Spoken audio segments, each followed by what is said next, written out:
This was my first ever day at high school, and naturally, I'm owning it. I mean, who wouldn't want to befriend someone as beautiful and friendly as me? By lunchtime, I already had loads of new friends, and everyone flocked around me to hear stories about my amazing life. I soon became super popular at school. I was the gorgeous, enchanting blonde beauty. Do you know what the best part was? Boys started noticing me too. Even the captain of the basketball team, Mitch, took a liking to me. It makes sense. I mean, obviously, the best-looking boy in the school is going to be interested in the best-looking girl. And guess what? He's following me on my way home right now. Stalking me much, huh? Just wait for it. It seemed like my new life here in this school was going to be awesome. Well, Mandy. That was not an easy question, but you answered it perfectly. Great work. See? I'm not just a pretty face. I'm also one of the smartest students in the school. My admirers grew and grew. It seemed like everyone wanted to spend time with someone as perfect as me. Here, I was telling my new friends about how at first, people sometimes misjudge me, as I come from a well-educated and extremely successful family. My parents are super wealthy individuals who encourage me to always be the best version of myself and strive hard to never let them down. Hey, Mandy, pardon me, but how come you never wear designer clothes or use anything expensive? She looked down at my tatty-looking sneakers. I see why it might seem a little peculiar, but you see, I dress this way because my parents value the importance of being humble. That's also how I live. Goodness is better than beauty, right? Then I pulled out my phone and showed them the grades from my last school. Everyone gasped at me for being so excellent. I was loved, admired, adored. But of course, being this amazing meant that there's just gotta be quite a few kids being jealous of me. I mean, I suppose I couldn't blame them. After all, I dazzled like a diamond, while they were just dull and ordinary.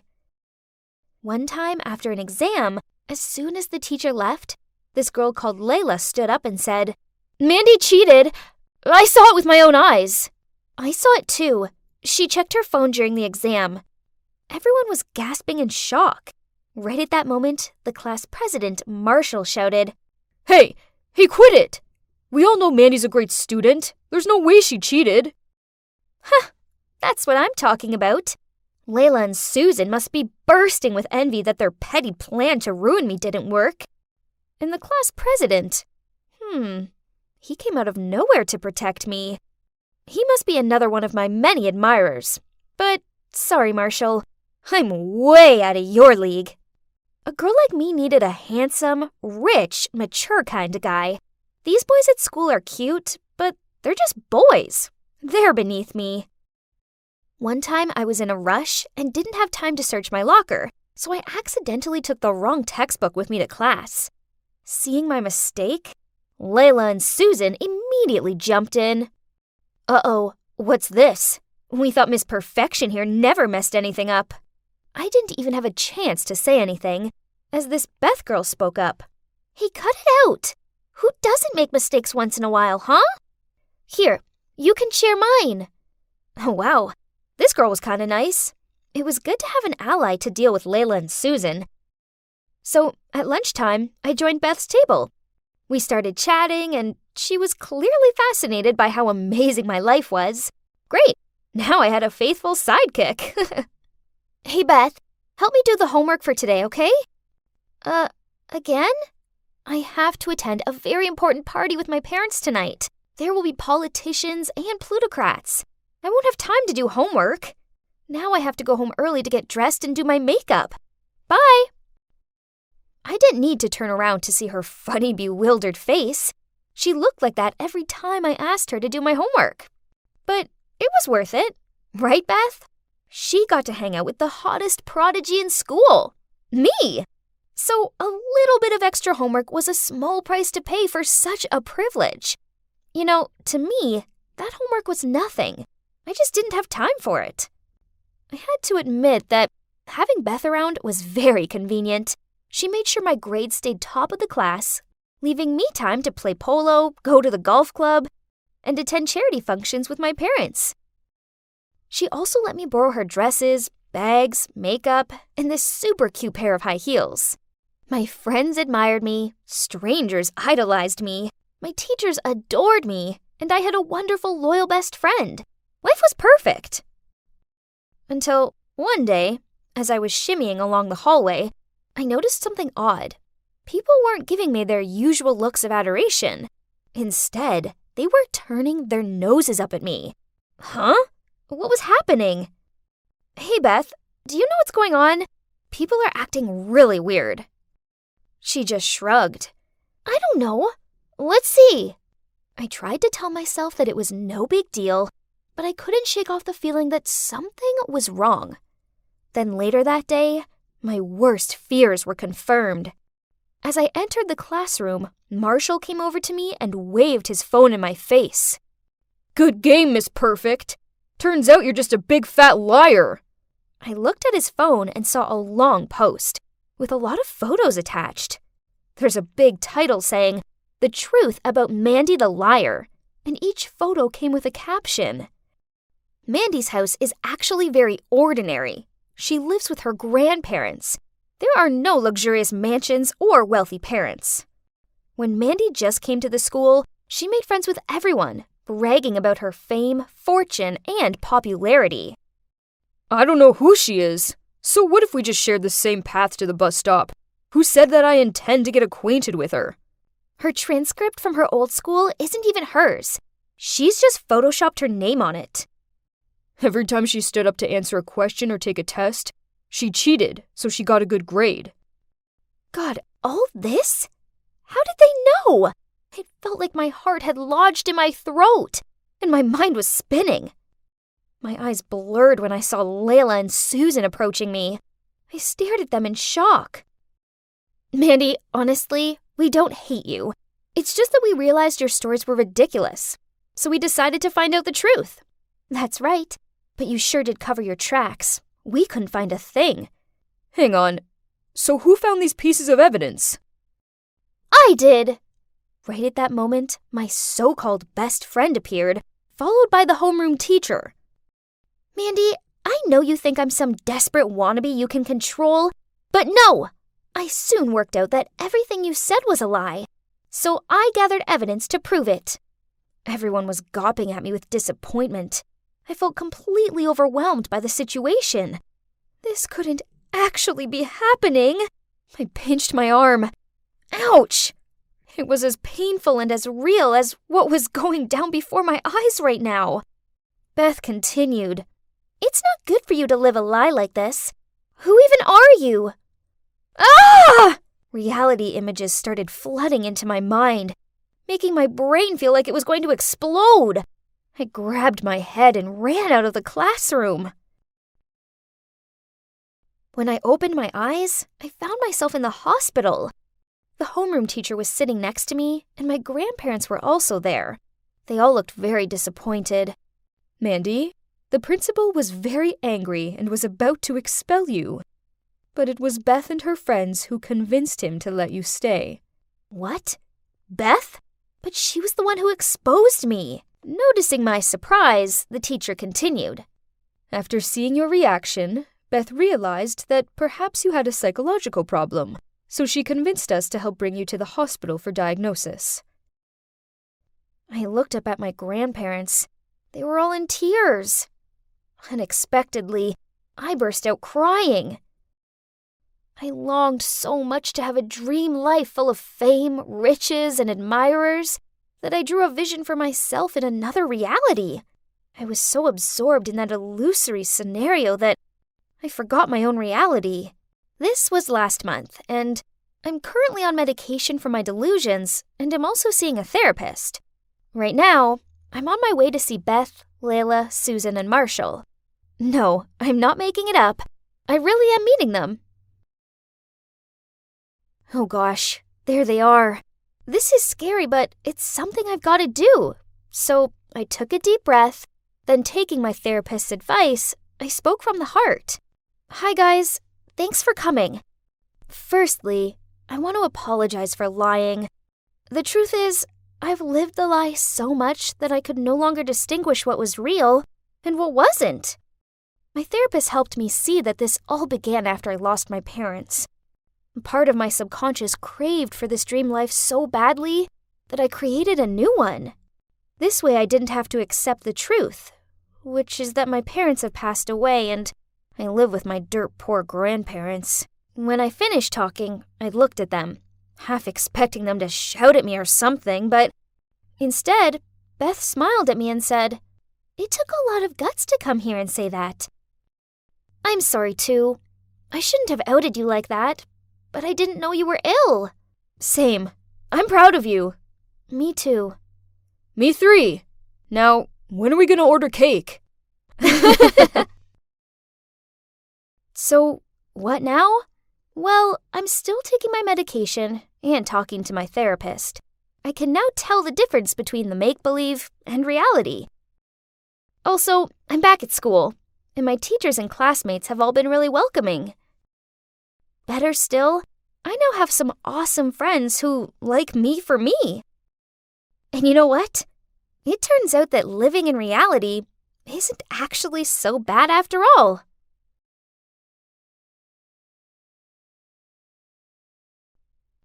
This was like a dream come true. That gorgeous man in front of me is Ethan, my crush since I was just 14. Back then, Ethan was my dad's business partner. So he'd often come over to our house for dinner. For years, I adored him in secret. But now, at 19, I could finally be honest about my feelings. So when I ran into him by chance in the grocery store, I felt like it was meant to be. He invited me for a drink in the cafe nearby, and we instantly hit it off. We started dating, and now we're an official couple. There's just one thing that worries me. Ethan is recently divorced and has a 10-year-old daughter, Clarice, who he has full-time. While daydreaming, I couldn't hide away from the thought of being someone's stepmom. Oh my, I didn't want to become a mom yet. "Don't worry, Clarice is a cute kid. I just know you two will get along." Clarice gave me a devious smile the moment she saw me. "Another fish got hooked." "Huh? Hey, that's not the right manner. Apologize, now!" Ethan immediately said. Clarice let out a loud, "Ugh," then reluctantly apologized. Great! When has it ever been easy to be friends with a naughty 10-year-old girl? I understand this better than most, as I have a little sister. She's either giving me a headache or crazing at me for candy, and I could tell that Clarice was going to be no different. One day, Ethan called me in a panic, saying he had an urgent business trip. "They informed me at the very last minute. I didn't have time to find a babysitter. Can you help me take care of Clarice for a few days?" What? I've only just met the girl, and now I have to mind her for a few days? I still didn't know what to say when Ethan continued. "I'll make it up to you after this." And then, the next thing I knew, Clarice was at my front door. Oh gosh, somebody help me! Well, you know those girls that age, like my little sister? I kept pouring out while Mike just smiled and slightly shook his head. I have to make her like me to win over Ethan. So, lovely Mike, can you please come hang out with us? Seriously? Please? Aren't you good with the ladies? Fine. You know I can't say no to you. I took Clarice to a theme park. She frowned the moment she saw Mike. Who's this? I don't like strangers. I smiled and said, "This is Mike. He's really cool and I don't care." "Cindy, what kind of situation did you drag me into?" Man, I had to ask myself that question. This wasn't what I envisioned it to be. The outing turned into a competition between them. Clarice challenged Mike to play game after game with her until she won. In the end, they played with the water guns, and I knew for sure Mike let her win. But as soon as he let go of his water gun, Clarice squirted water all over him, leaving him completely drenched. Oops. What on earth is this? That's the price for the loser. Okay, Cindy, that's enough. Have fun. And he stormed off. Oh no! What have I done to him? I stood there dumbfounded, staring at Clarice. Okay, so it was kind of funny, but I couldn't laugh at my poor friend. I want ice cream! Clarice grinned, then skipped away. Ice cream. A girl after my own heart. On the way home, we talked so much about her fave show, The Babysitter's Club, and how Stacy is her favorite character. Maybe the day wasn't so bad after all. A few days later, Ethan returned, and I was really excited to see him. Thank you so much for taking care of Clarice. Meanwhile, I noticed Clarice was slowly backing out, with an awkward look on her face. I thought she'd be as happy as me to see him, but it didn't seem that way. Darling, are you okay? Are you sick? I'm okay. I need to go to my room. After that, at dinner, the question, "Are you sick?" was raised no less than 10 times, and it made me feel sick too. I said I'm not sick, and I don't want to see a doctor. Ethan, I think Clarice is fine, so maybe stop asking her. Hearing that, Ethan seemed uncomfortable and turned away. Weird. What was wrong with them? Maybe this was just something they did. Whatever it is, I wasn't enjoying this heavy atmosphere. The next day after lunch, Clarice was helping me clean the table while Ethan was packing to go on his next trip. She insisted on washing the dishes while I said goodbye to Ethan. We were hugging in the doorway when suddenly I heard a loud scream coming from the kitchen. Ethan and I both rushed in there and saw Clarice crying as she gripped her hand. Ethan frantically asked, "What happened?" while I quickly searched for a first aid kit. I was washing the dishes, but I accidentally cut my hand. Cindy, I'm sorry. I wasn't being careful. Please don't punish me. What? What was she talking about? Ethan seemed to have the same question as me. Cindy always makes me do the chores. She told me if I do them badly, I can't have dinner. Huh? Why was she saying things that weren't true? Turning pale with shock, I muttered out, "No, that's not true. I don't want to stay here. Dad, let me go home." Clarice interrupted me as she was crying harder. I'm so sorry, but I have to go now. I don't even know if you're lying or not. How can you say that to me? Clarice shouted. You monster! Then she ran upstairs. I stood there not knowing what to do. My brain couldn't process what just happened. Ethan looked at me and sighed. Why didn't he say anything? He didn't honestly think I was capable of doing that. Did he?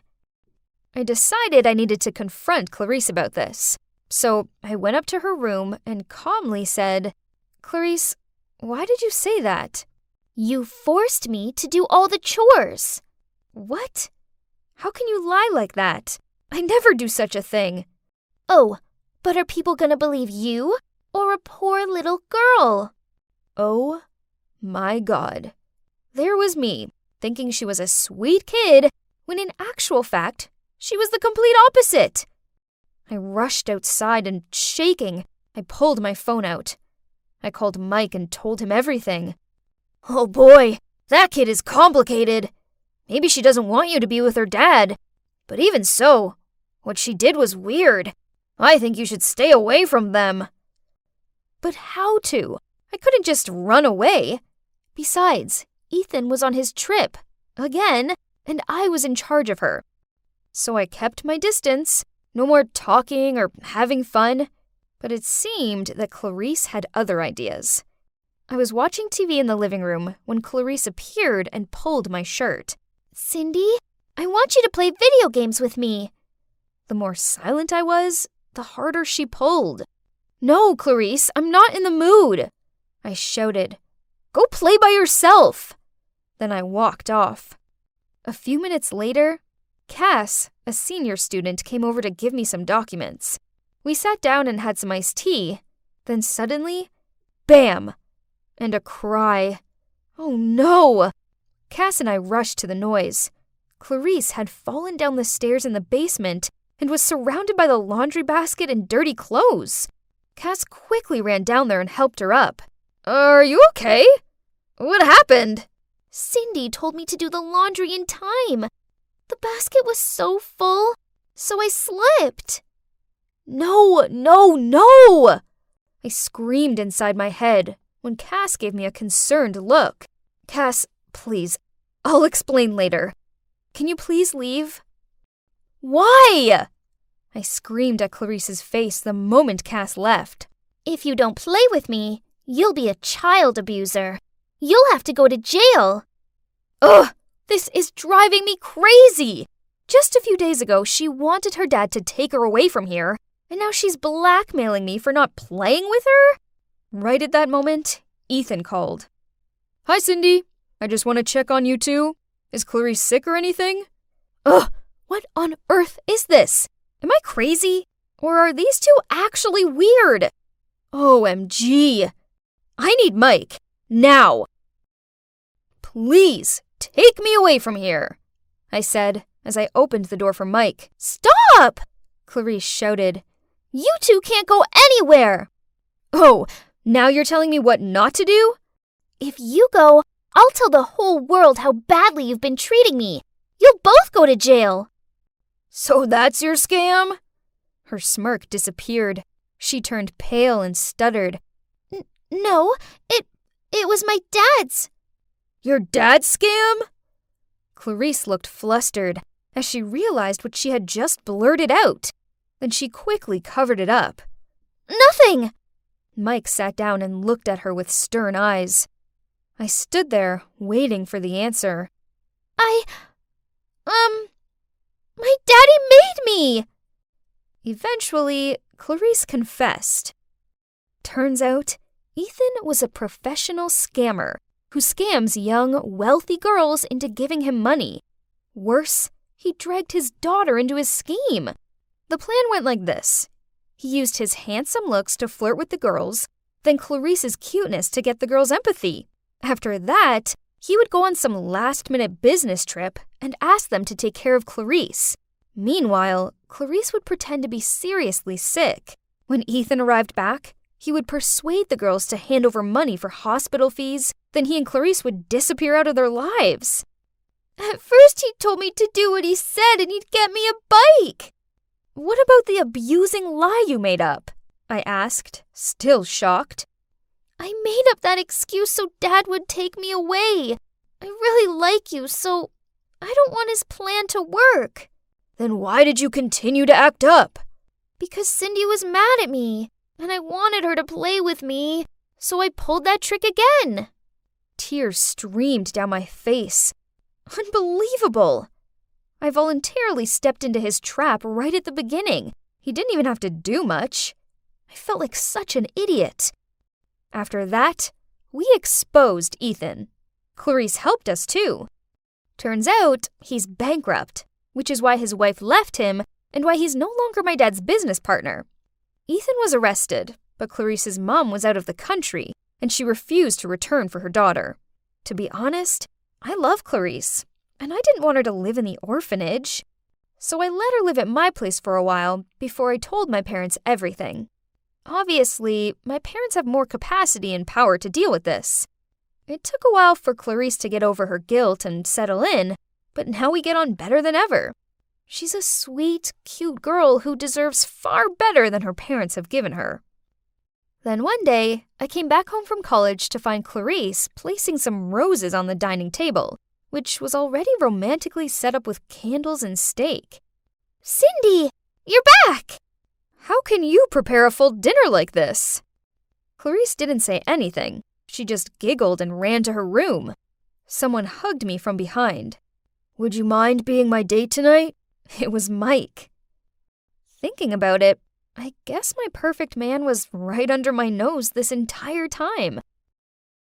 So, grinning, I turned around and replied, I thought you'd never ask.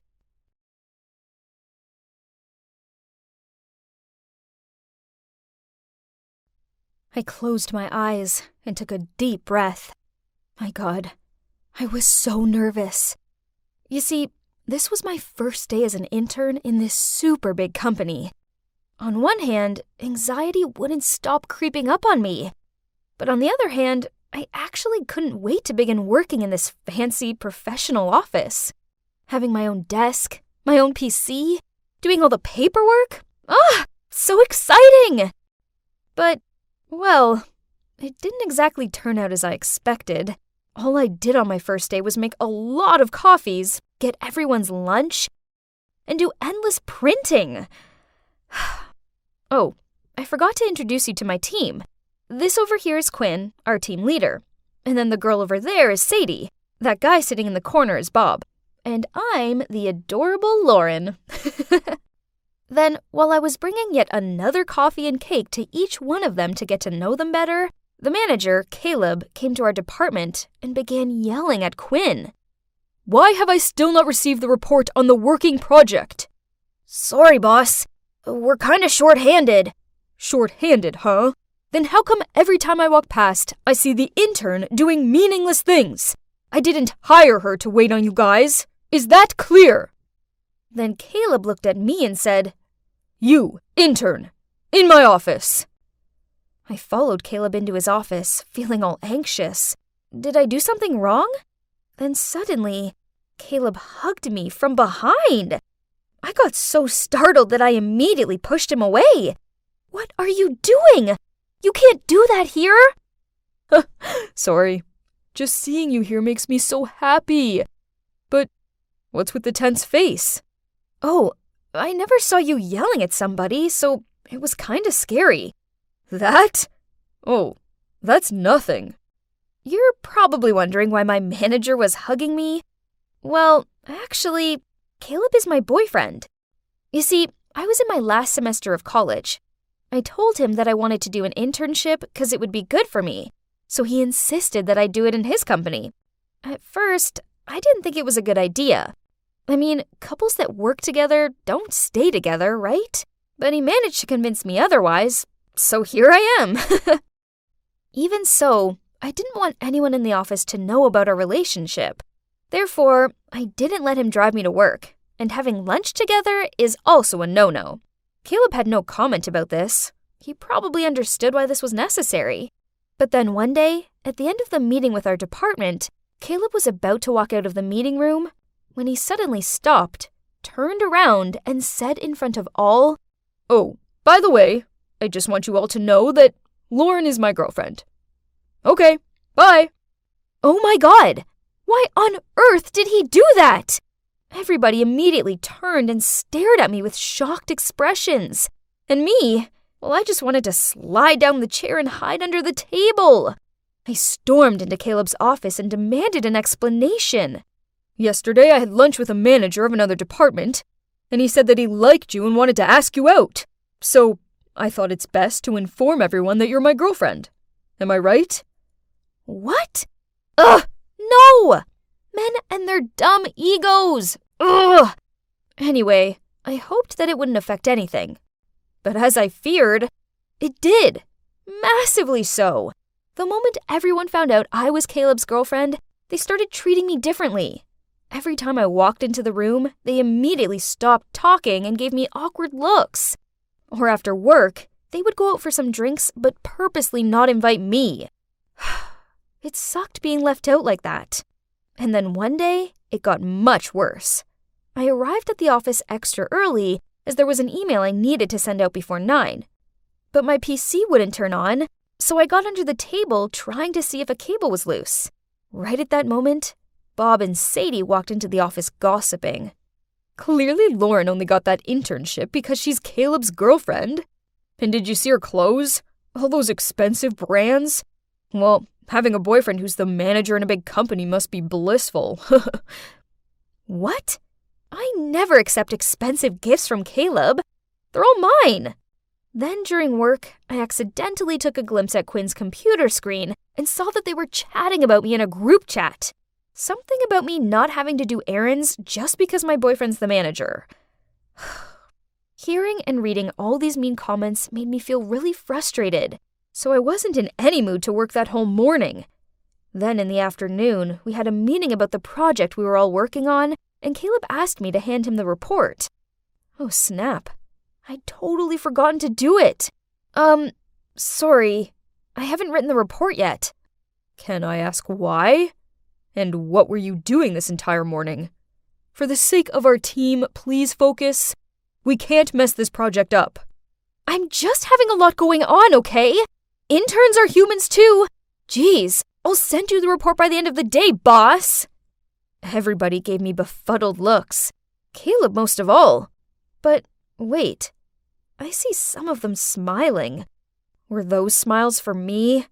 Then after the meeting, everyone gathered around me, patted my shoulder, and praised me for standing up against Caleb. To be honest, it felt good to be noticed and not ridiculed. So maybe there was still a chance I could win them over, right? The next day at noon, Caleb came by the department to grab some lunch with me. But I told him, in front of everyone, that I wanted to have lunch with the team. He looked confused, but still had to agree. Lunch with the whole team was great. Except for one thing. They constantly kept asking me about Caleb. Like, what's he like outside the office? Why is he always so strict and grumpy? I noticed that they kinda liked talking about Caleb, so I told them, oh, Caleb is such a great boyfriend. He's very attentive and is an amazing cook. But they weren't interested in that. Oh no, they just cared about his bad habits. Ugh, fine. So I gave them what they wanted. Well, I don't like that he's always perfectly on time. I'm 1 minute late, and he begins to lecture me about how time is precious and we shouldn't waste it. That definitely caught everyone's attention right away. They really liked that, huh? I felt kinda guilty, but I couldn't deny how nice it was.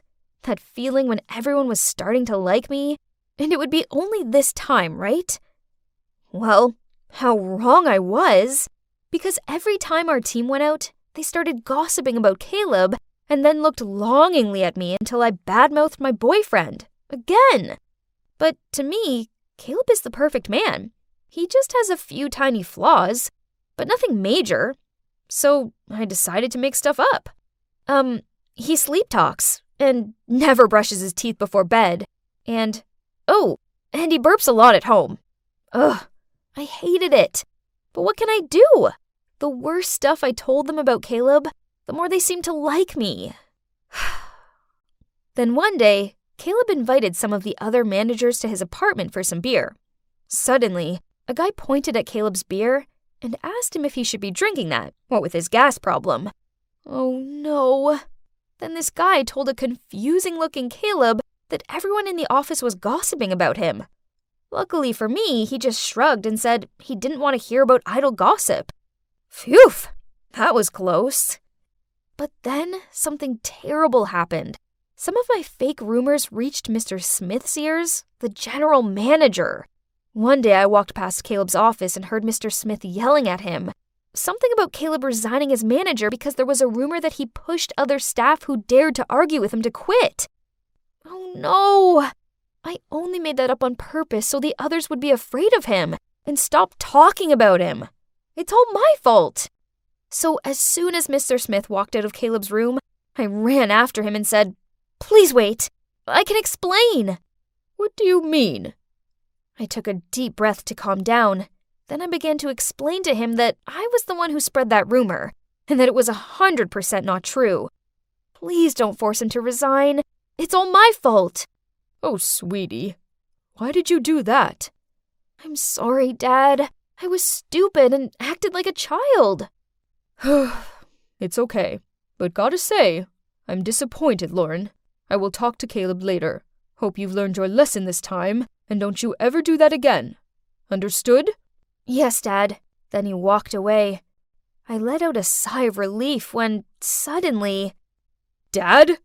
Are you calling Mr. Smith Dad? Oh no! I didn't notice that Caleb was standing behind us. Well, the truth was finally out. As you can see, Mr. Smith, the general manager of the company, is my dad. But nobody, not even Caleb, knew that. Then Caleb continued. Why didn't you tell me that Mr. Smith is your father? And why did you spread that awful rumor about me, Lauren? Why did you do that to me? Do I look like a fool to you? He got so mad that he was about to walk off. I quickly held his hand and began to explain. I didn't tell you Mr. Smith's my dad because I was afraid you'd feel pressured and wouldn't want to be with me anymore.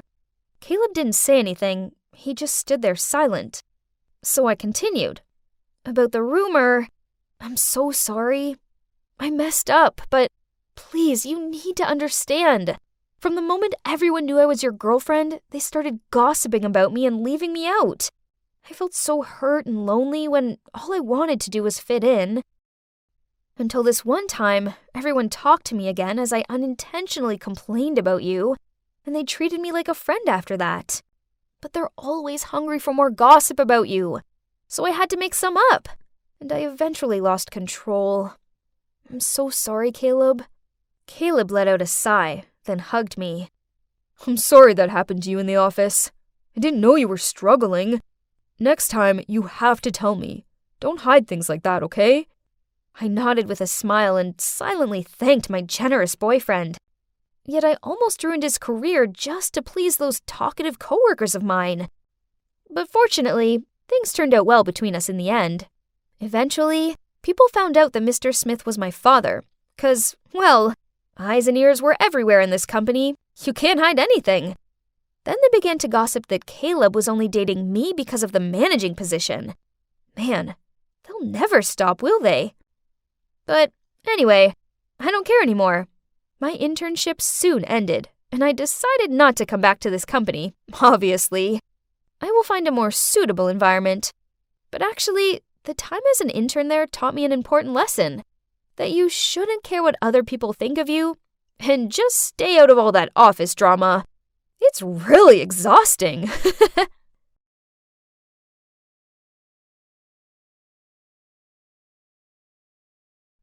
Wow! Magnificent! So, I'm going to live here from now on? Unbelievable! Everything has happened so quickly that I was struggling to believe it was real. Yesterday afternoon, when I was helping out in my family's diner, suddenly a film crew rushed in and claimed that they were from the reality TV program Long Lost Love, which reunites lost family members. While I stood there confused, they announced to me that I was the lost child of the famous director Gabriel Perez. What? Did that mean my parents adopted me? Through tears, my parents told me that 13 years ago, in a bustling, crowded fair, they saw me wandering around aimlessly, so they brought me home. And even though they reported it to the cops, there were no leads, so they decided to adopt me. And so begins my life as a young lady of a rich family. As you'd expect with the home of a famous director, my father's mansion was impeccable. From the designer furniture to the stylish decor, the whole house was like a French-style castle. I peered at the huge photo of my grand-looking parents. Suddenly, there was a whisper. The master must be very happy, you know. His second wife couldn't give him a child after all these years. Yes. Now that he's older, he had to search for his biological child to lean on. Oh, so this woman, the woman who came with Dad to the reunion yesterday, wasn't my biological mother? In that case, I wonder who's my real mom. Miss, come in, please. Inside were my parents and some specialists who then immediately pulled me in for a complete makeover. Whoa, I looked really gorgeous. My hair was so glossy, and this makeup made me look so glamorous. Never in my wildest dreams did I ever think I would end up living here and feeling like a princess. Beaming with happiness, I turned to look at my dad. But suddenly, I was startled to meet eyes with the maid. She looked so gloomy. Why did she keep staring at me with a poker face? That was odd. Carol, let's move along. Strange. But never mind. Maybe she's always like that when she's seeing strangers. OMG. Dinner was so luxurious, including caviar and steak. This was so exciting. That night, I couldn't sleep and just rolled around in bed until dawn.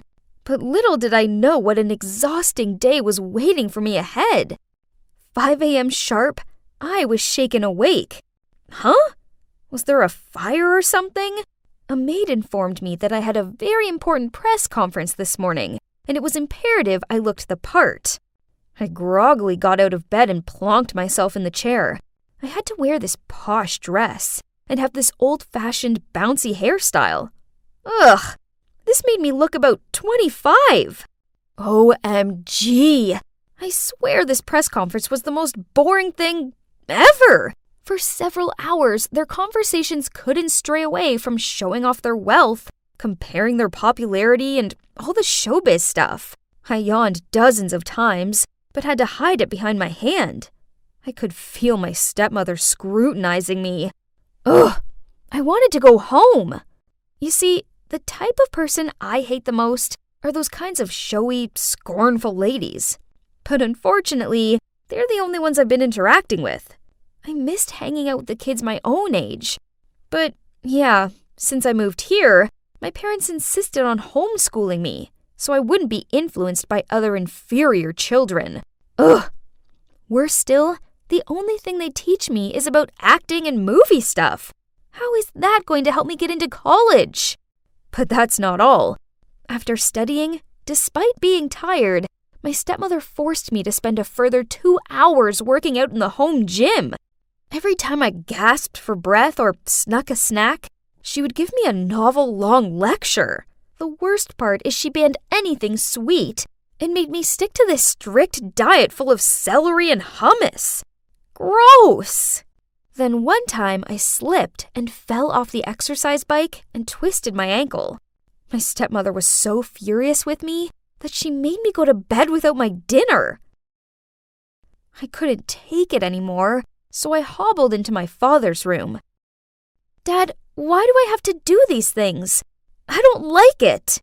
Dad said nothing, but just quietly signaled for me to follow him. He led me to a locked room at the end of the hallway. When the door opened, I saw a portrait of a very beautiful woman hanging in the middle of the room. Hang on a minute. My new hair and clothes were identical to hers. Dad stared at the portrait with dreamy eyes. Then he said that this woman used to be a very famous actress. He told me how they fell in love. Then she gave birth to me. So that means this is my mother? That's right. Your mother is very beautiful, isn't she? And I'll make you perfect, just like her. Then Dad waved me out of there, locked the door, and went away, leaving me standing alone shaking. There was something about his words that unsettled me. Curious about Mum, I went to an old maid to ask for more information. It turned out that in the past, my dad was my Mum's manager, and thanks to her popularity, he made a lot of money. Mom was the muse for Dad's movies and also the love of his life. But unfortunately, because of a serious illness, she passed away. That was a huge trauma for Dad, and he seemed to lose himself. Ever since then, his head's been in the clouds, and he doesn't always make a lot of sense. Is that true? No wonder sometimes I found Dad's words creepy. It's time for your yoga lesson. And why exactly are you talking to her? Now that you're rich, show some dignity. Don't liaise with the staff. You're not my mom. You can't control me. How dare you? I'm only showing you kindness because your father asked me to. A silly little girl like you means nothing to me. You're so mean. It's no surprise why. You know, my mother is 100 times prettier than you. That's why Dad wants to make me like her. You! Sooner or later, you'll end up like my poor daughter. Just enjoy the calm before the storm. Huh? What did she say? What daughter? Didn't people say she had no children? Then, a few days later, as I was walking down the hallway, feeling exhausted because my current diet plan only included 2 apples a day, I heard the maids whispering to each other. Look, she won't be able to hold out. It won't last long. Her looks are fading. It's not long now. Then she'll end up like the previous one. previous one. I went over to ask, but on seeing me, they immediately made up some excuses to flee the scene. Suddenly, someone leaned into my ear and said, "Try not to lose your looks, or else." Huh? I turned and saw that it was that strange maid, Carol. As I watched her walk off, I wondered what she meant by that. Obviously, she doesn't like me, but why? Honestly, there are so many confusing things about this family. Everything is so far from normal, it may as well be on its own planet. They're hiding something from me. I just need to figure out what. One day, while Dad and Patricia went away for an event, I snuck into their bedroom and looked around for the key to the secret room. Result! It was hidden in an old jewelry box. And whoa! This place was full of photos and DVDs and stuff. I found an album labeled Happy Family, and there were so many photos of Dad and Patricia with a pretty little baby girl. There was one photo of that baby girl turned 10. Written on the back of it was 12/15/2014. Happy birthday, our pretty sweetheart. Stay beautiful, Carol. Carol? The birth year. Green eyes. Could it be? That's it. The baby girl was Carol, the maid. Maybe puberty hitting changed her appearance and she's not as pretty anymore. But I could still tell some of her old features. So Carol was the previous young lady and also the poor daughter that Patricia mentioned. That made sense, as I'd seen Patricia interacting more with her than the other maids. I once even noticed her helping Carol clean up the dishes. I was still overwhelmed with the secret I just found out when I looked through the window and saw Dad's car pull up in the driveway. Panicked, I took that photo and ran out of there. I had to leave this place, or else I'd turn into another Carol. I kept on running, but then I bumped straight into Patricia. Oh no. Please let me go. I don't want to live like this any longer. Please. Patricia snatched the photo from my hand, then took my wrist and dragged me along. Let me go! Get in the car. Where do you want to go? To my adoptive parents' house. On our way, Patricia told me everything. She was once a famous actress who met, then fell for Gabriel. At first, she didn't mind attaining his high beauty standards, but then she realized that how he made her act and dress was all based on his late wife. She thought that having a child would change him, so they adopted Carol. She was very beautiful when she was little, so they spoiled her and took her everywhere to brag. But when she grew older, her looks began to fade, so Gabriel made her their maid. My dad needed a pretty girl to be her replacement, to be his own muse, so he decided to find another one. Truth was, he had no long-lost daughter. Instead, he got a private detective to look up unsolved missing child cases and discovered me. Oh my God! Unbelievable! Now Patricia, too, was exhausted from living this life with a man who was still besotted with his dead wife. She felt bad for Carol, and for me, too. So, okay, turns out Patricia wasn't as bad as I thought. On the contrary, she was kinda pitiful. We are so sorry for letting you move into that house. I knew there was something not quite right about the situation, but I wanted you to be happy without money worries. So, we let you go. We should have realized. We're so sorry. I'm sorry for not being able to stop Gabriel. He went too far. I was sobbing in my mom's arms when I saw Gabriel. He stormed in and dragged me along. This one's mine, so she's coming with me. You can't just buy her. She's my daughter. Right at that moment, my sister Hannah arrived back from school. Gabriel's eyes lit up when he saw her. Then he immediately rushed over and grabbed her arm. Ha ha ha! Then I'll take this one. Not so pretty, but I can make it work. We all charged towards him and freed Hannah from his grasp. Gabriel seemed frantic and refused to leave. My parents had to literally bundle him out of the house, then call the cops. So, what now? Well, at first, I was pretty mad with my parents for letting me go so easily, but I guess they just wanted me to have no money struggles or anything. So I've forgiven them, and now we all live a humble but happy life running the diner. Carol and her mom visit sometimes. They moved out of Gabriel's mansion, and they seem much happier now. As for Gabriel, as far as I know, he's still searching for the perfect beauty to replace his dead wife. There's a part of me that kind of feels sorry for him, but luckily, he can't come anywhere near me or my family, as we have a restraining order against him. Looking back on it all, I now realize that I already had everything I needed. Okay, so we might not be rich, but we have kindness, love, and happiness. And trust me, those things are way more important than bags full of money.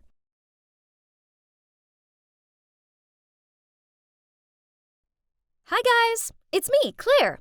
So tomorrow is going to be super exciting.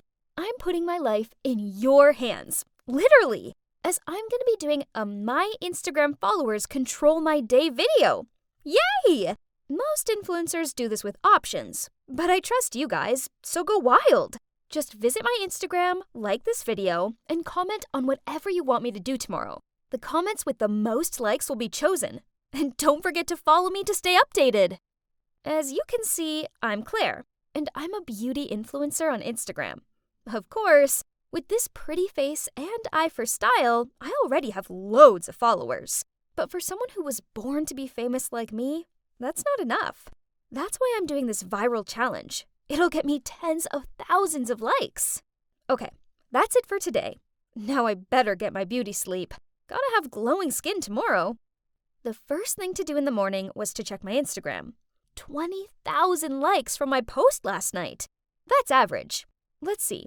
I asked my followers to decide what I should wear and what I should eat for breakfast. And the most liked comments were about Y2K style and avocado toast. My favorite dish anyway. Easy peasy. I called the maid to prepare breakfast while I did my skincare routine. Then I made sure I took a cute selfie and uploaded it to my story. What a good start! Am I the cutest girl on earth or what? Okay, now I have to make a very difficult decision. Which bag best complements my outfit? This one or this one? I was still trying to decide when my phone rang. Ugh, that's Liam, my boyfriend. It's so early, yet he's already sent me a ton of messages. What are you doing? Why didn't you reply to any of my texts? Hurry up if you don't want to be late for school. All right. I'm coming. Jeez, why does he have to be so stressy? It doesn't matter if we're a little late. I mean, come on, it's only school. After choosing the right bag, I got into Liam's car. He frowned at me and asked me what took so long. I was busy taking selfies, I replied, and posted a mirror selfie I took earlier on my Instagram with the caption, Y2K style for today. What should I do at school this morning? At break time, I was sitting in the cafeteria with Liam and my bestie, Tori. As usual, my beauty was attracting attention. All eyes were on me, and one guy even gushed out, "You're so pretty, Claire." I checked my Instagram to see how my newly posted pic was doing. Oh, it already had 50,000 likes. That's good, but I know with my charisma, I can do even better. But, What's this? The most liked comment on the post wants me to go to the school library and scream, "I hate studying and the library is the most boring place on earth." What kind of request is this? Don't do it. I don't have a good feeling about this. It could be from someone who's trying to sabotage you. Liam has a point. This could just be a trick that Isabella, my rival at school, devised to embarrass me. She's also an influencer on Instagram, but she just copies everything I do. Her Instagram is 5,000 followers less than mine. Yawn. But Claire, how are you going to explain to your followers if you bail out? I don't think they'd be happy about it. Right. I'm doing a challenge, aren't I? Can't stop after only 2 comments, especially because one from anti-fan. Besides, this is no big deal, right? Who even goes to the library anymore? So, I dragged Liam and Tori to the library. As you know, I need them to film me. Why was it so ridiculously busy in here? Since when did people actually want to study? I needed to get this over with, so breaking through the silence, I shouted, "I hate studying, and the library is the most boring place on earth." All eyes instantly fell on me, and I heard tuts and grunts. Then someone said, "What the hell are you doing?" Ugh, why is everyone in here so serious? I just shrugged and walked away. At least Liam and Tori had captured me at my best angle. To my surprise, that video gained me a load of views and likes, and I even earned nearly 1,000 more followers. Who would have thought that such a silly act would get so popular? At that moment, Isabella walked past me. Only brainless people would scream in the library. Huh, look who's jealous now. Hey, you might as well try that. Maybe you'll get half of my followers. Isabella looks like she's about to explode with anger. But then she sneered and said, "Let's see if you're still laughing after you see what you've got to do next." Huh? What is she on about? I immediately opened my Insta to check. What?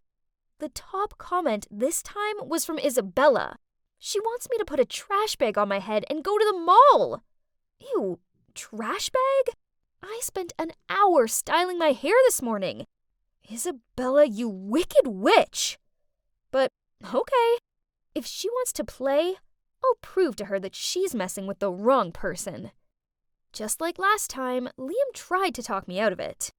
This is nonsense, Claire. Don't lower yourself to this level just for a few likes. I told him he was overreacting, and that I wasn't going to let my followers down by bottling out of it. This seemed to annoy him, and he stormed off.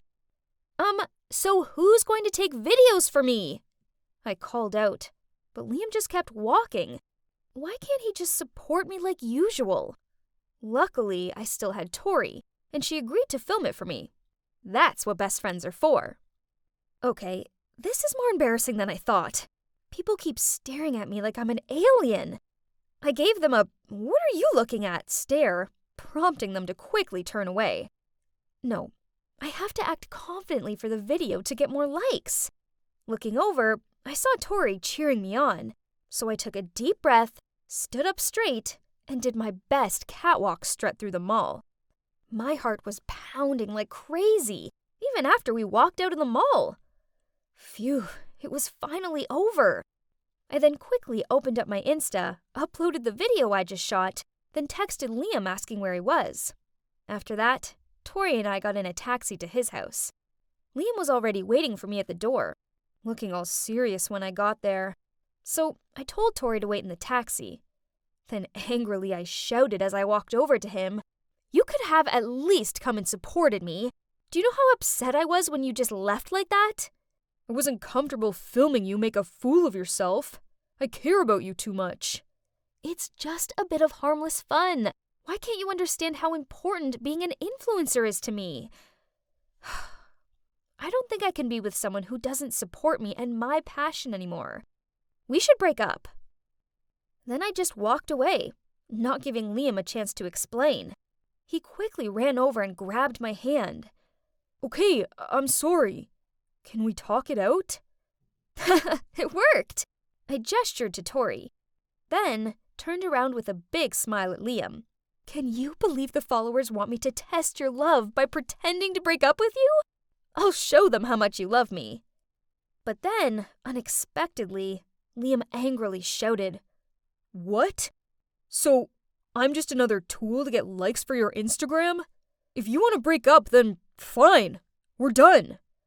Then he stormed into his house and slammed the door. I stood there open-mouthed. How could he break up with me? In the whole 2 years we've been together, I've never seen him this mad. I'll let him chill for a bit and talk to him tomorrow. He'll have calmed down by then. Right? Look, Claire! Your shopping mall video has already reached 100,000 likes! Oh my god, what is this? People are going crazy for my videos.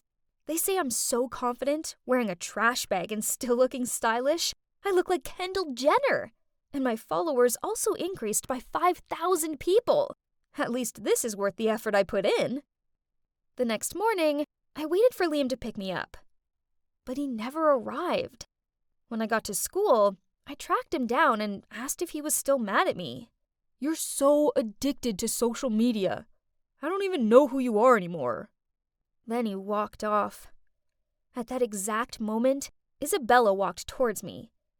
Wait, why is Tori with her? Hey, loser, you're in so much trouble. What does that mean? I looked at Tori in confusion, but she just lowered her head and quickly followed Isabella.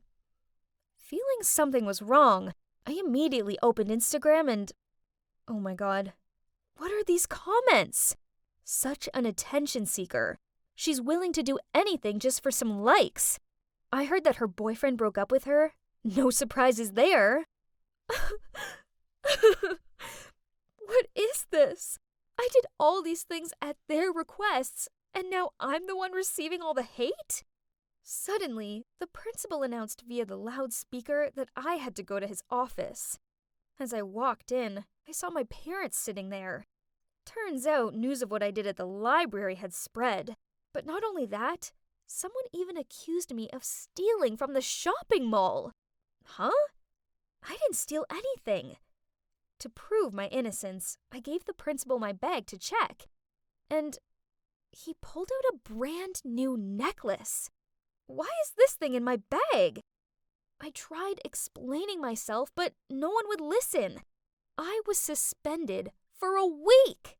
The walkout of the principal's office was the worst thing ever. Everyone was giving me judging looks and whispering to each other. On the way home, I took a teary selfie, then posted it on Instagram with the caption, "Consequences of yesterday's challenge.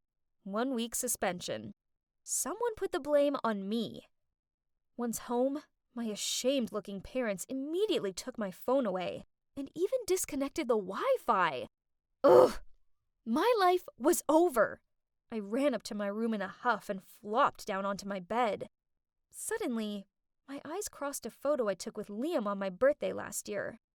That's when Liam threw me a surprise party, and he even made me a cute birthday cake.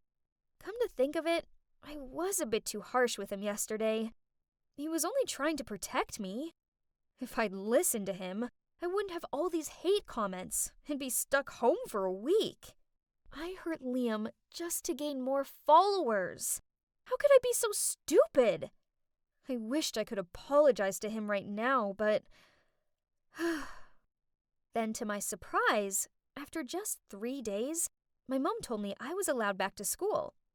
There were still mutters about me, but that didn't matter, as Liam was waiting for me at my locker. I hurried over to him, apologized, and explained everything. Claire, I know you're the sweetest, most loving girl. You just got carried away with your frivolous Instagram popularity. Besides, I know you're not a thief. Then Liam told me that out of suspicion, he asked to check different CCTV at the shopping mall and discovered that it was Tori who dropped the necklace box into my bag. Turns out, she was only hanging out with me because I was famous and rich. So when Isabella paid her, she turned 180 degrees, running after Isabella and playing tricks on me. Liam reported this to the principal, and now both of them have been suspended. That's it. Chasing after popularity on the internet didn't bring me any real friends, but only virtual fans, and a fake friend, sadly. I got blindsided by the likes and followers and overlooked what was truly important, my real-life relationships and the people who genuinely care for me. After that incident, I decided to deactivate my Instagram account for a while, at least until I feel stable again. And even if I lose all my followers, I don't really mind anymore. Because right now, I'm spending time with those who really matter to me.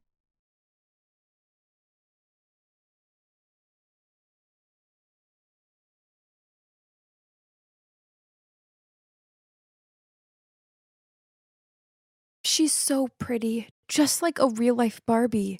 I wish my hair was as shiny and blonde as hers. This is what people think of me. But all I ever wanted was just to be a normal teenage girl. like everyone else. You see, ever since I was little, I stood out with my platinum blonde hair and turquoise eyes. People have always said I look like a Barbie. Hey, some of them even call me Barbie. My mom's always been super proud of my looks. She used to put me in princess dresses and sign me up for kids' talent shows, which I more often than not won. This led to media attention, and soon I was invited to model for some big brands. Back then, I was super excited about this. I loved all the praise and pampering, but unexpectedly, it was that early fame that made me gradually lose my freedom. Nora, go get dressed, quickly. I'm not showing up late for Anna's party. Yes, Mom, I replied as I reluctantly grabbed the clothes my mom had laid out on my bed. Nora, your natural hair is so beautiful. Before I even had a chance to reply, Mom was in there bragging about my natural blonde hair. Natural? Yeah, right. So it has nothing to do with the fact Mom makes me bleach it once a month? She made a huge deal a few months ago when she noticed my hair beginning to slightly darken. Then Mom dragged me from person to person, boasting to them about my achievements. Ugh! This was so tedious. So, when she was absorbed in convo with some guy, I sneaked over to the food table and grabbed a slice of cake. I was about to put it in my mouth when suddenly, from behind, my mother's stern voice resounded. Nora! Put that down this instant! Huh? It's just a small piece of cake. I was hardly going to balloon up after eating it. Then, without giving me time to argue, she snatched it out of my hand and said, Eat that, and you'll have to skip dinner and do cardio for 1 hour to burn all those calories off. Do you still want it? Geez, there's no point arguing with Mom. So I grabbed my drink and went to the corner of the room. I was fiddling with my glass and feeling totally fed up when suddenly a guy came up to me and almost caused me to spill my drink. Oh my God, it's Philip, the hottest teen model in the scene right now. Sorry, are you Nora? I've heard a lot about you, but why are you standing here all alone? It's because I'm not really into parties like this. So we're the same. Then we started chatting, and before Philip left, he asked for my number.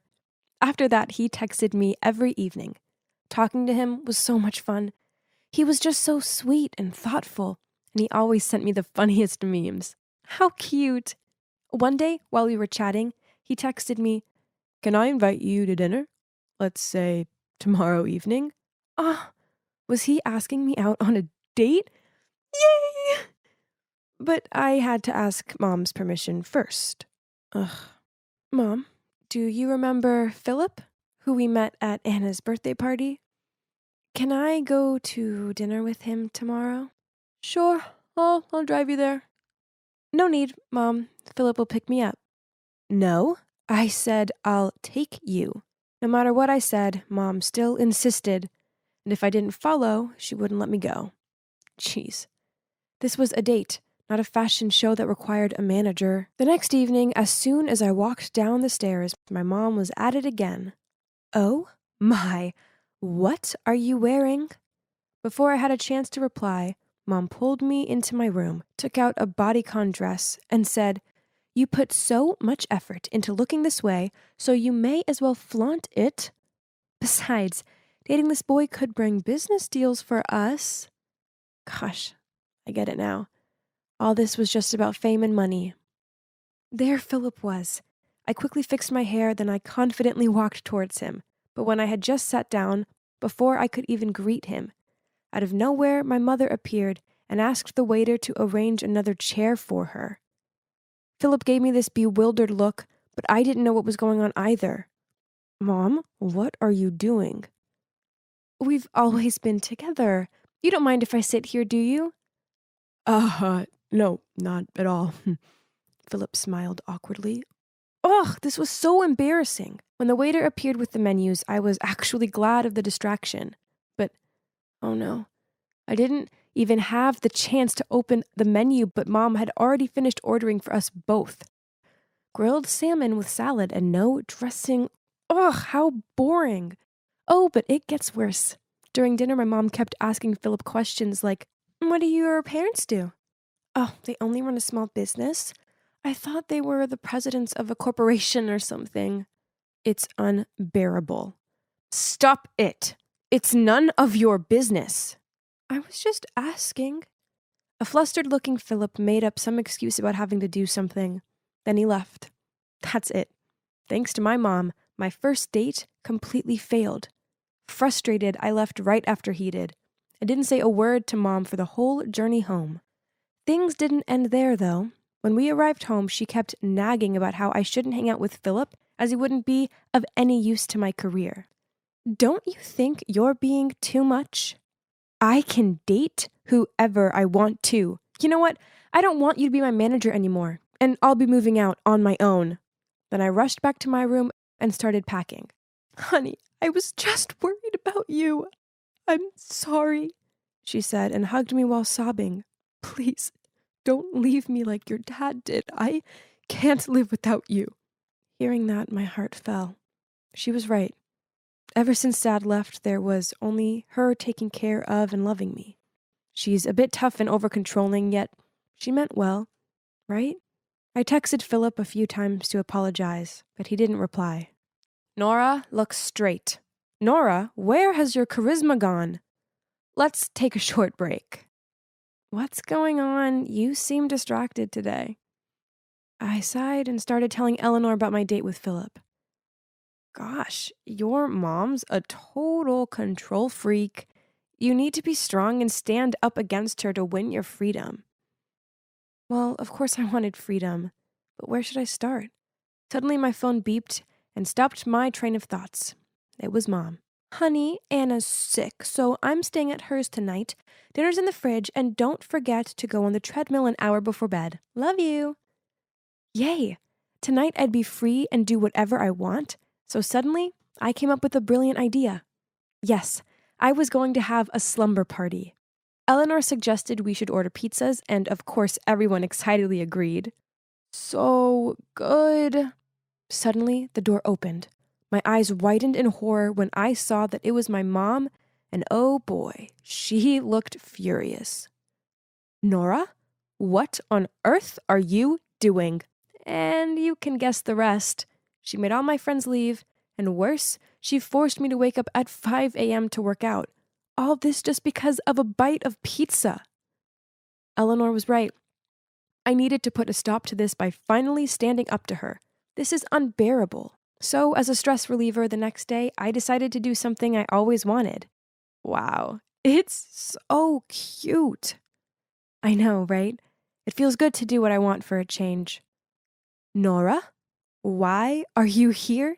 How come you didn't answer any of my calls? Startled, I turned around to see my mother standing there glaring at me.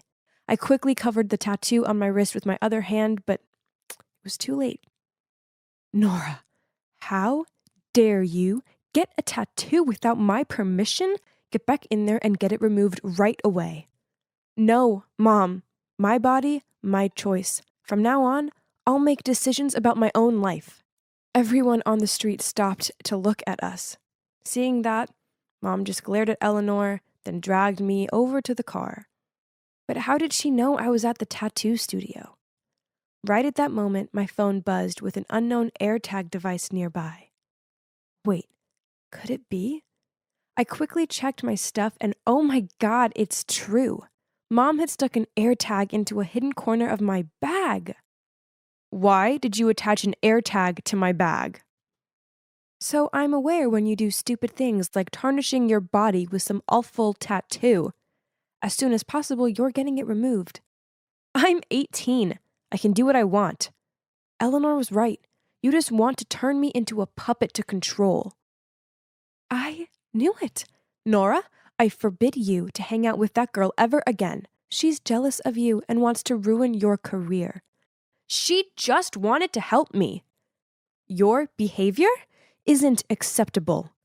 And she pulled me into my room and locked the door. You can stay there until you see sense. I banged on the door and shouted till my voice was hoarse, but it was no use. 3 days passed. Mom still brought me food, but she refused to let me out. Oh no. Did she want to keep me here forever? I hurriedly called Eleanor for help, but it didn't work. Why didn't she answer the phone? Then suddenly I saw an article reporting that a model had spoken up about how Eleanor had been tricking her to steal her vedette spot for a famous designer's upcoming show. And that model was me? Impossible. That did not happen at all. And I have not been in contact with the press. Then a thought crossed my mind. Mom? That's right. As my manager, she must have said this to the media to defame Eleanor. Meanwhile, Eleanor must think it was me who did all this. Ugh, no wonder she was ignoring my calls. Angry and disappointed with Mom's behavior, I decided to confide in my Twitter. Unexpectedly, after only 20 minutes, my post was shared quickly and the hashtag #RescueNora was at the top of the search. But then my mom angrily came in and confiscated my phone. Don't expect someone to come here and save you. The next morning, I was awoken by loud noises from outside. Huh? What was going on? I went to the window and saw a crowd of people holding signs saying "Free Nora" and "Let Barbie out." But wait a minute. I spotted some familiar faces. Eleanor and Philip. They were holding a big sign saying, "We want to see Nora." Finally, under the pressure of the crowd, Mom was forced to release me. Honestly, I was grateful to the people who supported me, especially Eleanor and Philip. Thanks to them, I dared to finally break my mom's unreasonable control and grip and be myself. So, I decided to move into my own place. As for my mom, I want to forgive her, but it's hard. I just hope she realizes what she did was wrong. Then we can try to rebuild our relationship. Oh, and one more thing. From now on, I won't bleach my hair, just to get doll hair like before. I decided to keep my natural hair color. It may affect my modeling career, but so what? It's my natural hair, and I like it. Anyway, as you can see, life's good, as I have my BFF Eleanor and my boyfriend Philip by my side.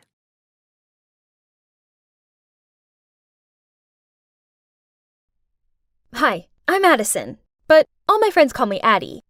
I'm just an ordinary girl who doesn't have any particular talents, but there is one thing I do have. That is... Oh, why don't we just watch the video to see what it is? This is my older sister, Olivia. She's beautiful, isn't she? She's also an amazing singer and has a talent for art. She can pretty much draw anything. I mean, I don't know how my parents could have such a perfect daughter like her, then have me. But I'm fine with that. Olivia was all about winning trophies and medals, while I was happy with the ice cream and ton of snacks my parents gave me for getting a B on my math exam. Hey, Addie, my baby. Guess who's got some new trendy clothes? Oh, Mom, Dad, I don't like these things. Why are you buying so much? It's such a waste of money. However, Mom's desperate look made me cave, so I reluctantly grabbed a random item and went to try it on. Oh, it's a crop top. I stared at myself in the mirror. Okay, so my parents' dumbfounded expressions made their feelings pretty clear. I looked ridiculous. See, I told you already. I'm way too short to wear tops like this. Right at that moment, Olivia walked by. I immediately ran over to her. I think you should have this top. It'll bring out your nice figure. You'll look so cute in it. Mom shook her head. No, if Olivia wears this, everyone will see her navel. Isn't that the point of crop tops? Then Dad chimed in. Anyway, Liv, where are you off to in such a hurry? It's not that nonsense model club again, is it? Speaking of clubs, is the school dance club still recruiting? You should join. You'll get in for sure. My sister rolled her eyes, then left, slamming the door behind her. I loved my sister, but she just seems to find me annoying. She was like the ice queen, always shutting me out. She never allows me to borrow her clothes or to touch her stuff. And if I ever try to go into her room, she freaks out. It's not that she's mean as such, but she tends to act like I don't even exist. It's okay. I mean, I'm kinda used to it. I live my own life and she lives hers. So that's why when I got my first cell phone and started to use social networks, I didn't try to search for her profiles, though I knew she was on all those platforms. That evening, my mom asked me to go upstairs to call Olivia for dinner. No answer. So I began pushing the door open. She suddenly appeared from the bathroom and yelled, "Hey, what are you doing? You know you're not allowed in my room." "I knocked, but you didn't answer. Mom says it's dinner time." She hissed at me and shooed me away. Ugh! Why did she have to treat me like I was some pest? The way she was so weird about her room was annoying. Maybe she was hiding something in there? Nah, probably I was just overthinking this. Olivia was always like this. Life went on, and my sister, well, she continued to distance herself from me. But then one weekend, I walked downstairs to find her cheerfully humming a song as she danced around the kitchen. When she saw me, she smiled and said, "Morning, sis. Come sit here. I made you breakfast." Okay, this was weird. I cautiously sat down and kept looking at her.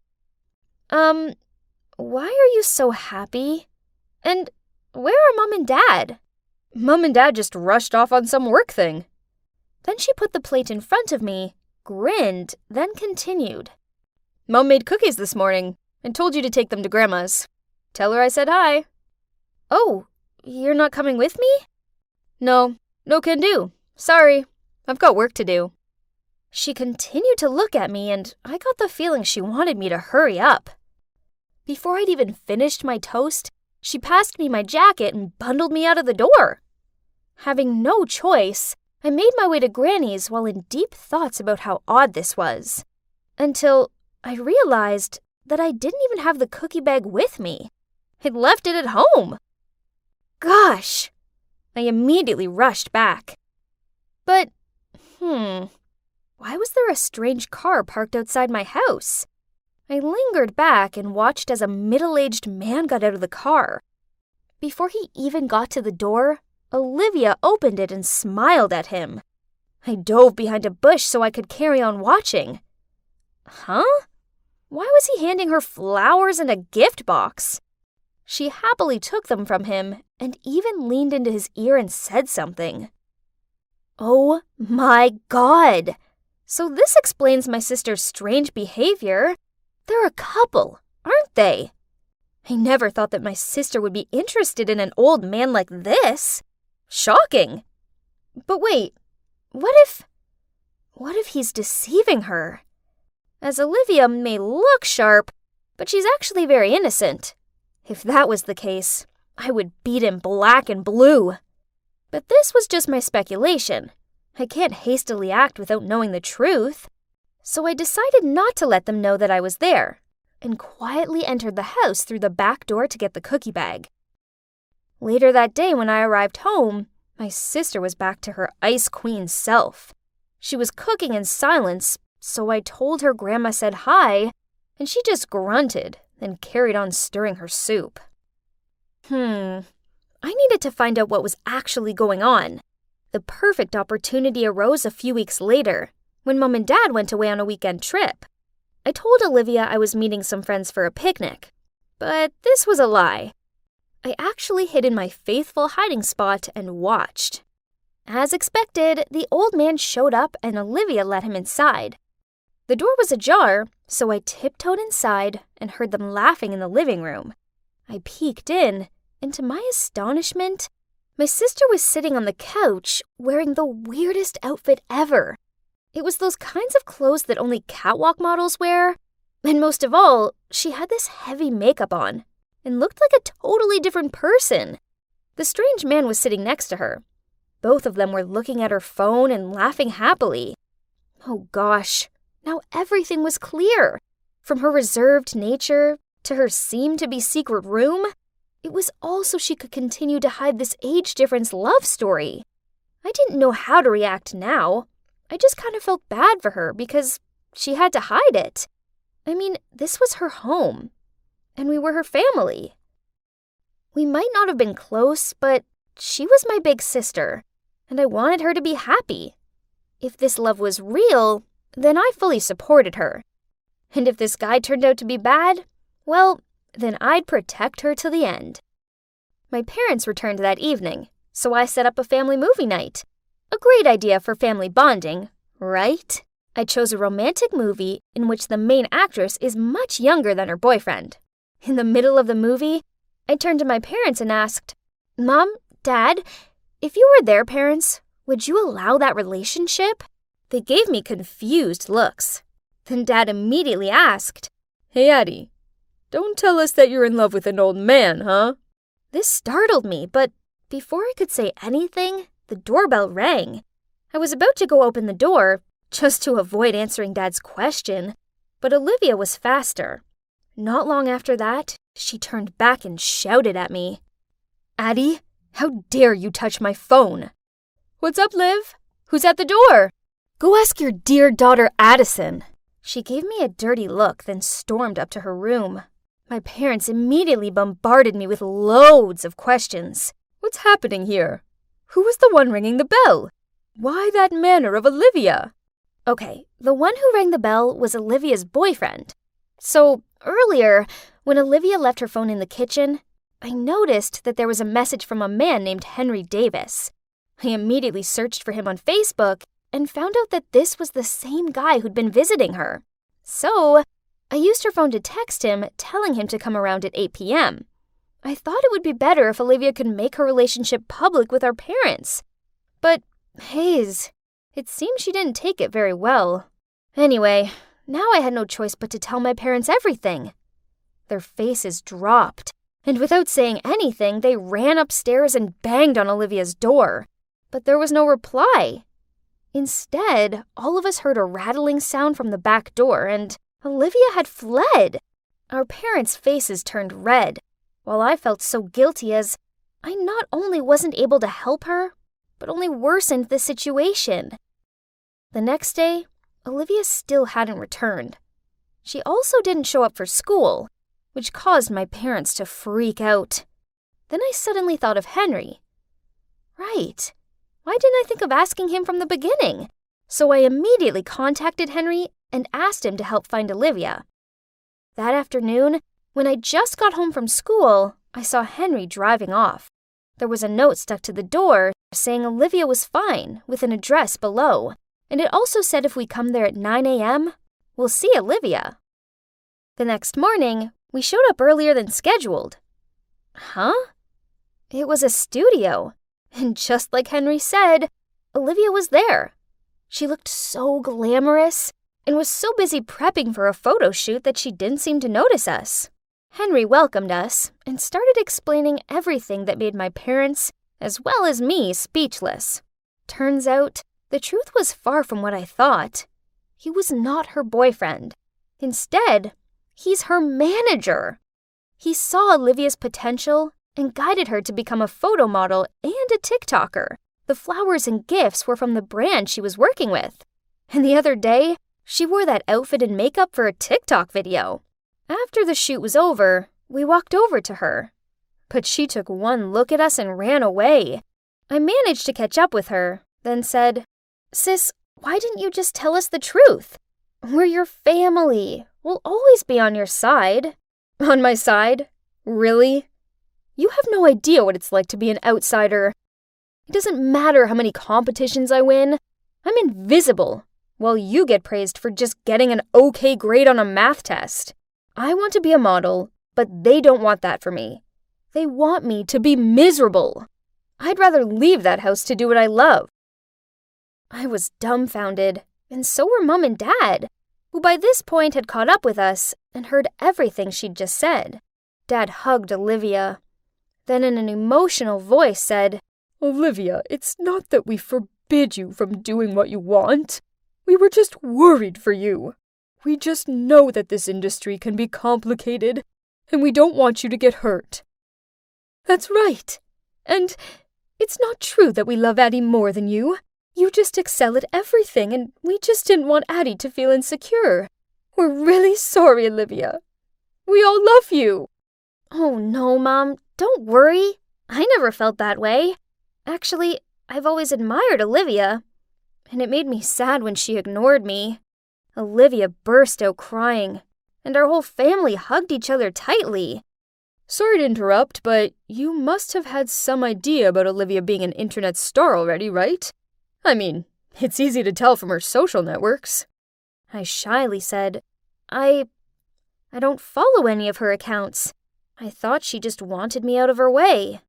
Henry then patted my head and showed us Olivia's social media accounts.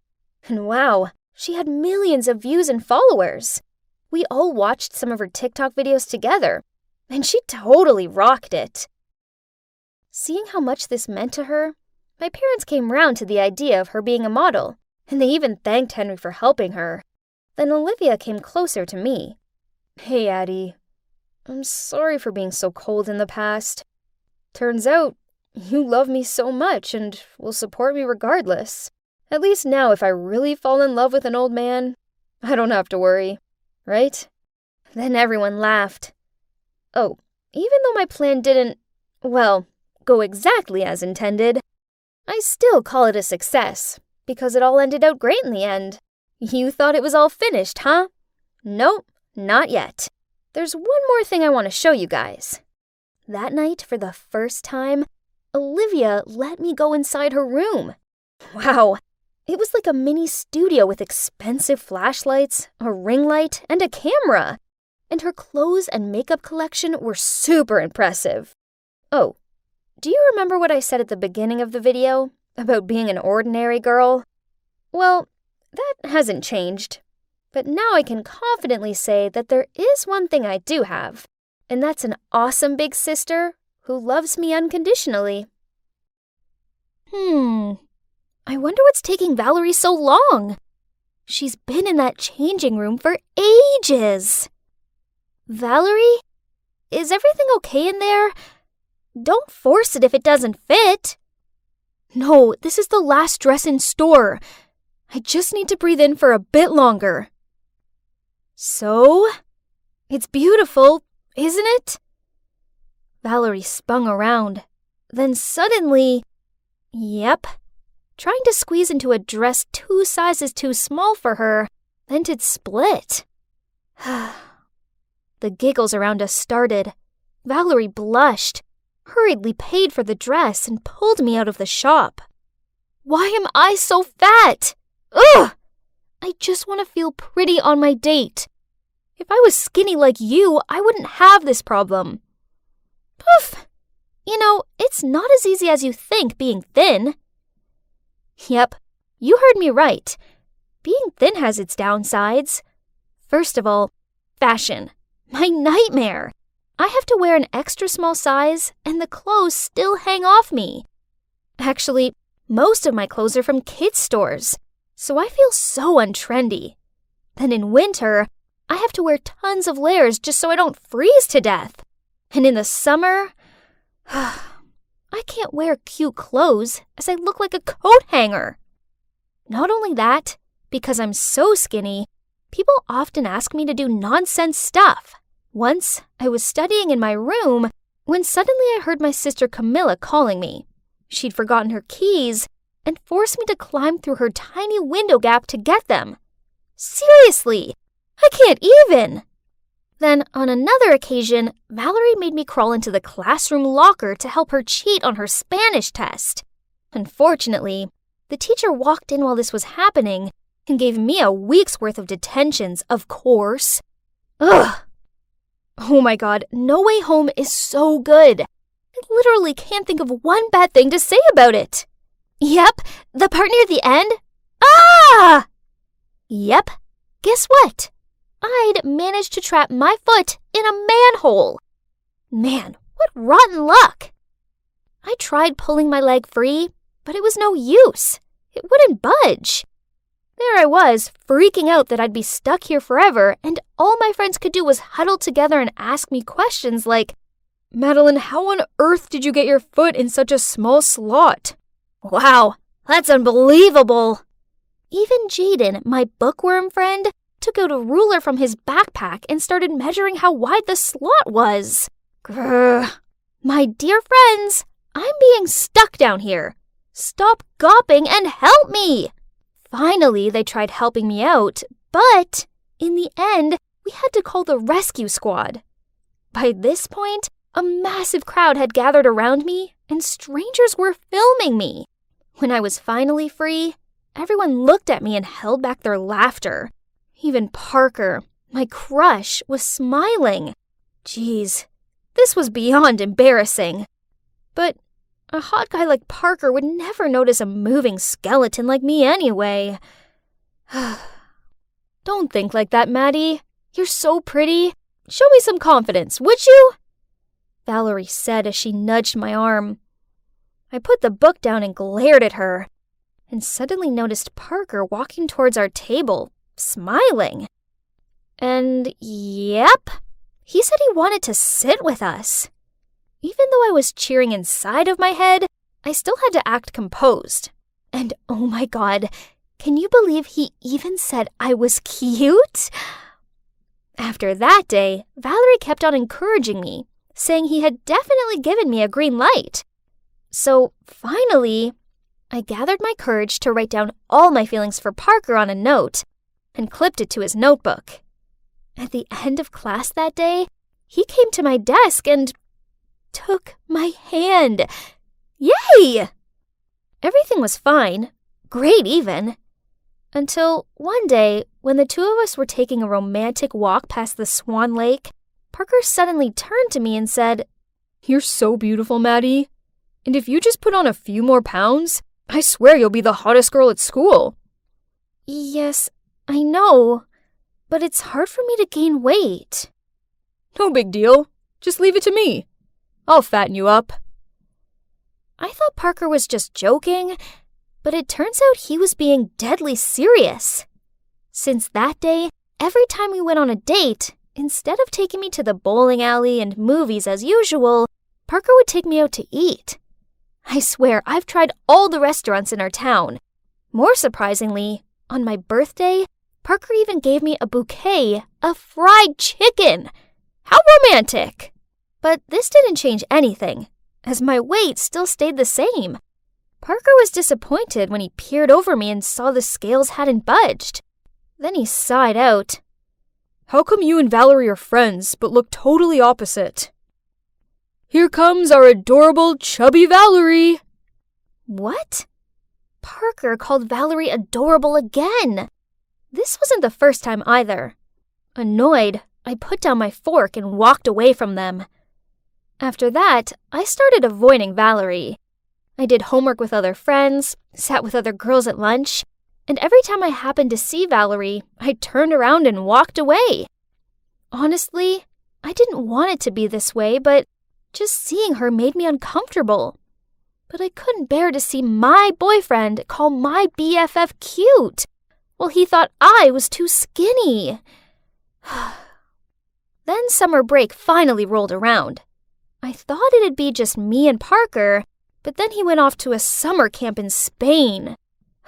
The plan was all ruined. So I spent a whole sunny day inside sulking. What's wrong? Are you bored because your lover is away? So why don't you take this time to surprise him when he returns? Surprise? A great idea popped into my head. But how do I get chubby? Easy peasy. Okay, if it's that easy, then show me. Okay, if you do my summer homework for me. What? She's such an opportunist. But I really wanted to pile on the pounds and please Parker. So, without hesitation, I nodded in agreement. So, from that day on, I started following Camilla's weight gain plan.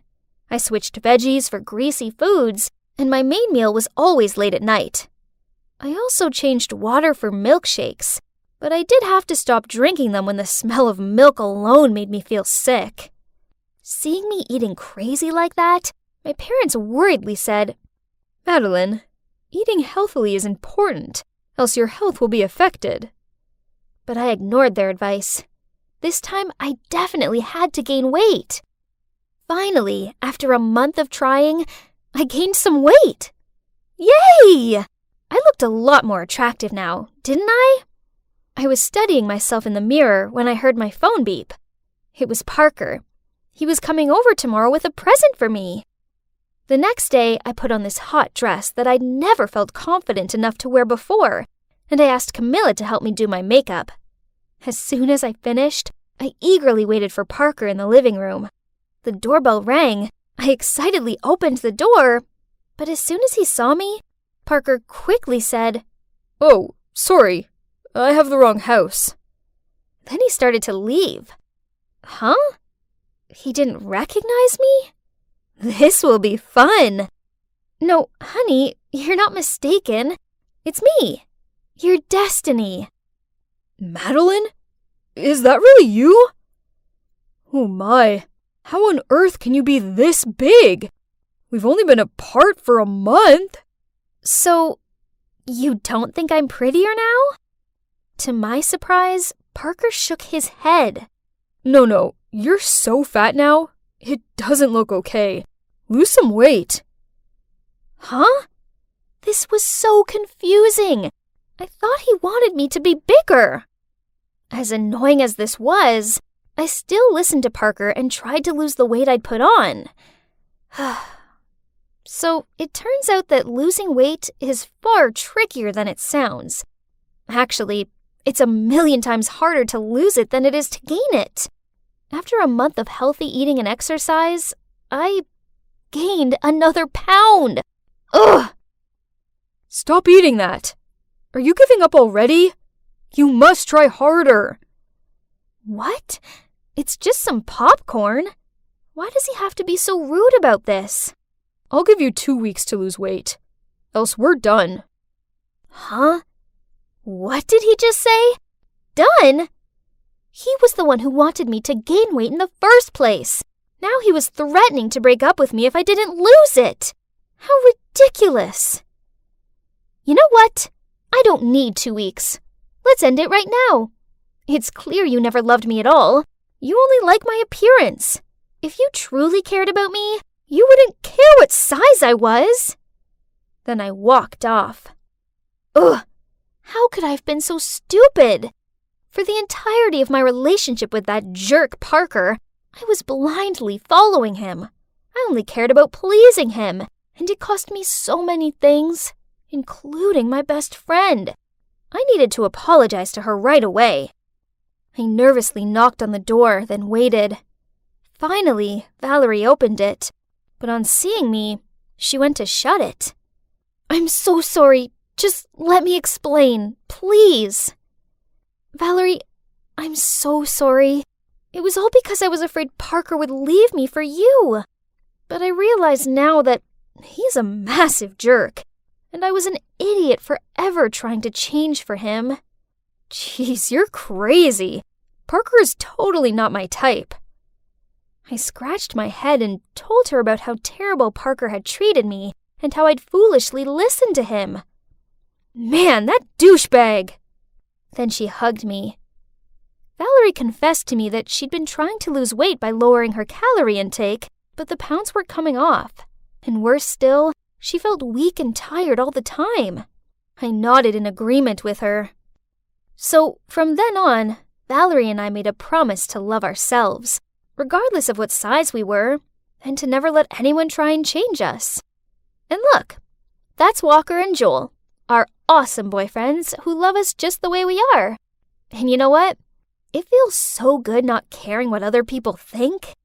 So don't ever let idiots put you down. 'Cause when you allow yourself to just be you, then you can finally realize just how beautiful you truly are.